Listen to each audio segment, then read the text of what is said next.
Hello friends, आपण मैंने भी कौन एमती सिंपल टाइप रो चाउमिन बन खायापी चाहूँगी कि जोटा बहुत ही कम तेल मसलार प्रिपेयर हो। तो चलते ये वीडियो को जल्दी जल्दी देखी नियंतु पूरा कंप्लीट। ये देखिपे प्रथम मु गैस फ्लेम ऑन करके चाउमिन को फुटेबाई गरम पानी बसई नहीं।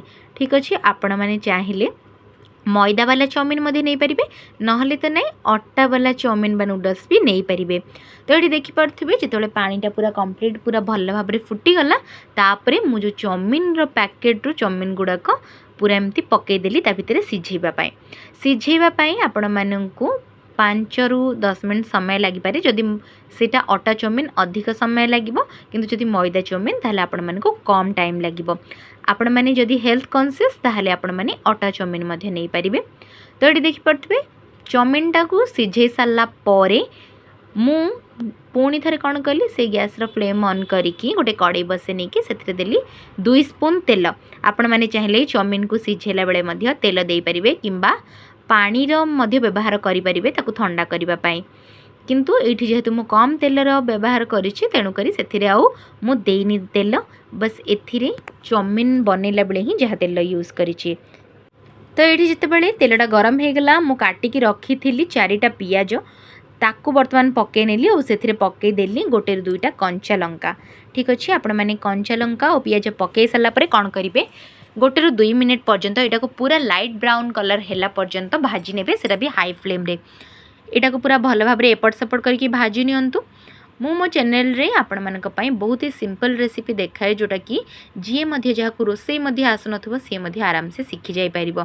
तेणु करी आपण माने मो चैनल को सब्सक्राइब करि नियंतु एमिति सिंपल हेल्दी और टेस्टी खाइबा पई। तो ये देखि परथिबे वर्तमान पियाजटा पूरा भल भाव में ब्राउन ही आसलाणी। यहाँ को अल्प समय भाजी सारा पर मु नेक्स्ट इनग्रेडिएंट गुड़िक एथिरे यूज करी। एथिरे वर्तमान जितेबाला पियाजटा पूरा रेडी हो गला मु देबी 1/2 स्पून हलदी गुंड, 1/2 स्पून लंका पाउडर। ठीक अच्छे, आउ मुझे पकेली चाउमिन मसला सेटा 1 स्पून। तो एथिरे आपण माने कम तेल मसला यूज करके बहुत टेस्टी खाद्य बनै परिबे। तापर ये देखिपे ये जिनस पकई सारापर मु भल भाव में मिक्स करनेबी। ये आपण मैंने देखिपे यहाँ पूरा भल भाव में पियाजटा को भाजी नियंतु। पियाजटा को जिते आपण मैंने भल भाव में भाजी नेबे आपण मानकर चाउमिनटा सेते टेस्टी बनिबो। आपण मैंने चाहिए बाहर जेतिकी भी लिक्विड आसे माने जेमिति कि हे गला आपणकर tomato sauce, chilli sauce, soya sauce, vinegar ये सब यूज करि परिबे। किंतु जेहेतु मु हेल्दी एटा बनीची तेणुक से सब किछि मध्य एथिरे यूज हेनी। बस एथिरे मु एबे देली टमाटो और लूण।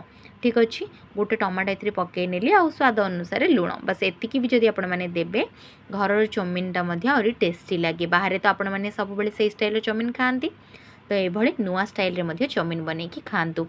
तो ये देखिपे यहाँ को बर्तमान मु भल भाव में आउटी एमती भाजी नेबी। ये कंप्लीट भाजी सारापर पियाजटा देखिपे पूरा कंप्लीट मेल्ट हो गलानी। तापर जो चाउमिनटा को मुझे सिझेकी रखी सेटा को ये पकई नेली। चाउमिनटा एमती आपण मैंने देखिपे गोटा गोटा हवापाई आपण मैंने कौन करेंगे से हाथ में अल्प तेल नहीं कि उपरू टिके पानी छिंची देकी आपण मैंने गोलई पारे जदि अधिक तेल न दौरान से। ठीक अच्छे, आपण मैंने जदि सेमती चाहिए करेंगे नहल तो नहीं डायरेक्ट ही एमती पकई दिंतु। तो पकईकी घाटी सारापर 2 ରୁ 3 मिनिट छाड़ला देखिपे टेस्टी चाउमिनटा बनिकी रेडी, जोटा कि पूरा सिंपल से अलग किसी मिसिनी। आपण मैंने चाहिए ए परिबा मिसई पारे जेहेतु यहाँ घर हेल्दी आउ टेस्टी। सो आपण मैंने फ्रेंड्स बनातु खातु एंजॉय करूँ। जदि मोर आज से सिंपल रेसिपीटा आपण मानक पसंद आछी मो चैनल को सब्सक्राइब कर नवा सहित वीडियोटी को लाइक और शेयर करने को जमार भूलंतुनी। एमती वीडियो देखिए बेल आइकन प्रेस कर।